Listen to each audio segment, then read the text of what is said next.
channel, GITTV Vlog channel po. Tapos na ho ang testing. Last na ang parting. Yan. So, yan na ho siya. Ayan ang mga take-offs. So, na-test na ho yan eh. Yan mga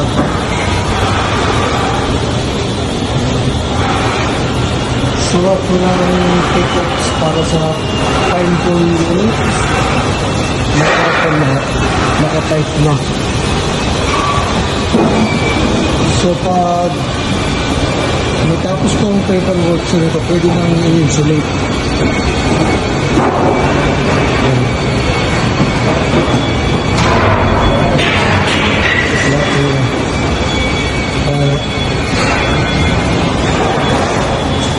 Yan.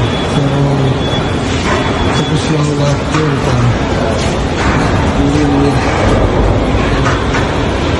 Update ka na pag-update sa ating ginagawa.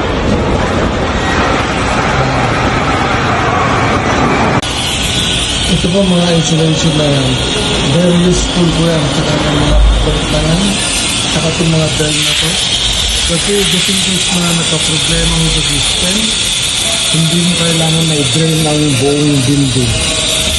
I-isolate mo siya dito, pwede kang mag-drain dito, pwede kang mag-drain sa control unit. So, yan po ang very common. Yun ang will nyo rin, threadlets para sa drain.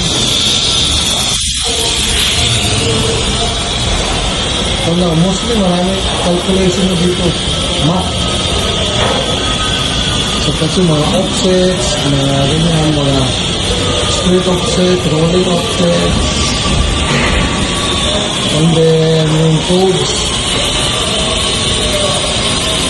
So yun lang po. Dapat alam mo yung mga codes, lalo na sa DAS. So yeah, sa second row mayroong DAS, building, tsaka planning code. Kasi ang trabaho ko ay plumber, pipe fitter. Yan po.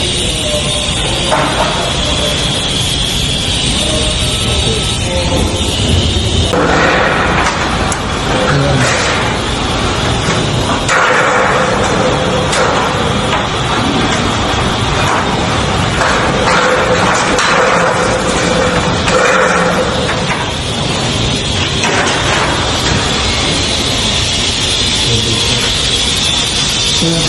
Lahat, kakalculate mo lahat yan pag nag-start ka mag-build. So, kakalculate mo siya yung height. Kung saan ka maglalagay ng isolation, sa hole, hindi nasa loob ng shop, dito na yung shop eh. Papunta yan sa gamit ka din sa basement. Yan. So, lahat ng system dito may isolation pag-connect mo sa floor, and then meron siyang air vent and meron siyang drain. So yan po ang normal na ginagawa. So lahat ng calculation, lahat na ng type, ako ang magkakalculate yun. Ayun. Ganyan po, trabaho. Okay, maraming salamat. At isa po call lang po yung information dissemination na sinasabi. Pag andito ko sa Canada, trades maganda. So mag-aral ka lang. Libre naman. May mga ibibigay silang sa'yo subsidy habang ikaw ay nasa school. Yun po ang kanya. Para sa mga pupunta dito sa Canada, yan, magandang trabaho ang trade at saka sa medical.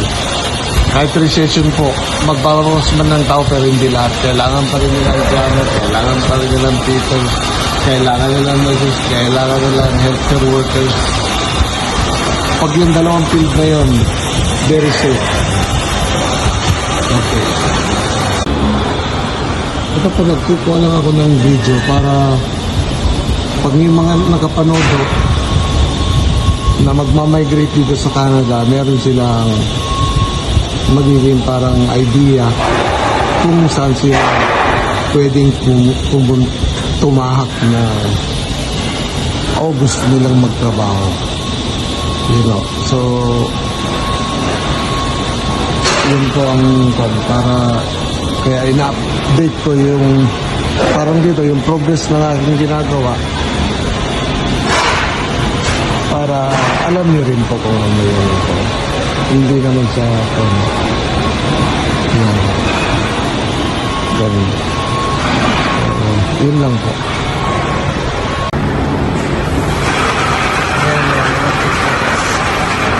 So, ihahang na lang mo yung ganyan. Yan. Yan o. Straight right in yan. So, dito ihahang lang yung farm coil units. Yung top po siya. And then, ilarang yung ducting para yung mag-blow ng air. Ayan. So, siya. Dito sa one side sa west. Okay. Ayan.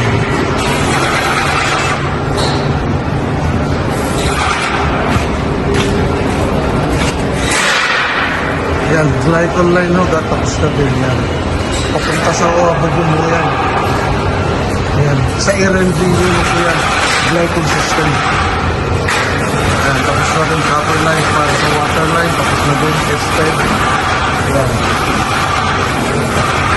Okay, thank you. So, isang konting update lang kung ano ang ginagawa ni Biyahe TV Vlogs. Yan na. Napes ko na, so gagawin ko yung paperwork and then mag-i-insurate na sila. Okay. Thank you very much. So, please don't forget to share, like, and subscribe my channel, JFTV Vlogs. Sa susunod po yung malaking system. Pag nag-umpisa kami sa mechanical room, yung mga heat exchangers, ganun, dulo sa baba, mga pump, paano namin pinapipe. So, medyo complicated pero may schematic naman na sinusunod. Okay. Yan po. Maraming salamat po.